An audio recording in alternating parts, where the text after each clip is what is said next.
J'étais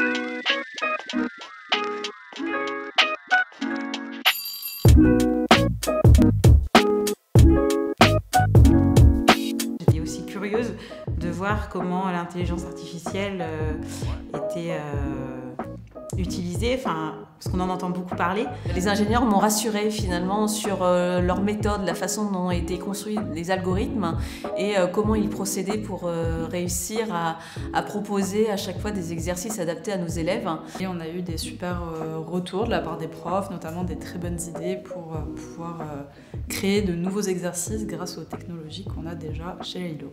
Est-ce que c'est possible avec cet algorithme-là de travailler aussi sur la fluence et de voir si l'enfant est capable de lire assez vite un groupe de mots, ou est-ce que c'est compliqué pour l'algorithme? Avec la technologie qu'on a aujourd'hui, c'est pas possible parce que comme je vous disais, c'est limité à un certain nombre de mots. Mais du coup, c'est dans nos projets de développer cette technologie pour pouvoir passer sur des textes et avoir la possibilité de calculer un nombre de mots correct par minute et voire même de pouvoir analyser dans le texte quelles sont les erreurs qui ont été faites. Les répétitions, les substitutions, les hésitations.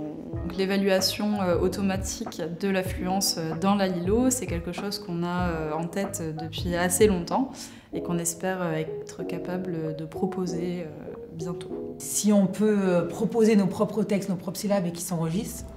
Voilà, alors si c'est sur des listes de mots, de syllabes, donc ça c'est un peu déjà ce qu'il y a dans la Lilo, ça serait potentiellement, d'un point de vue de la technologie, je parle, mais ça serait possible de proposer vos propres listes. Ça serait génial, d'avoir, parce que du coup, ça permettrait à chacun, je suis sûre qu'on a tous des méthodes différentes, d'adapter vraiment en fait au plus, et en même temps de différencier, c'est-à-dire que des enfants pour qui, les sons simples sont acquis, on pourrait déjà passer de suite aux sons complexes et reprendre des mots qu'on va utiliser dans nos méthodes de lecture en fait. Par contre, sur les textes, il y a une difficulté qui est d'être suffisamment précis si c'est un texte que l'algorithme n'a jamais vu. Ça pourrait marcher, mais on ne pourrait pas garantir l'efficacité. Ouais.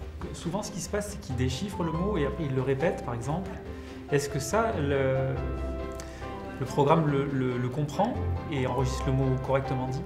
Normalement, oui, c'est dans la partie analyse de fluence. Justement, on va essayer de détecter ça si l'élève a lu plusieurs fois ou a essayé en tout cas de lire plusieurs fois le même mot. On prend toujours le dernier essai. S'il s'est trompé, qu'il se corrige? On compte juste. On n'a pas souvent cette chance en fait de pouvoir proposer un support qui permette de travailler la lecture à haute voix. Ça c'était vraiment visionnaire, je pense, à la part des fondateurs, parce que c'était quand même il y a 4 ans déjà. Et puis on continue de le développer tous les jours. Le travail n'est pas fini. On disait même avec les collègues, on n'est pas habitué à être écouté comme ça, à ce que nos feedbacks soient aussi support pour les membres de l'équipe de la Lilo.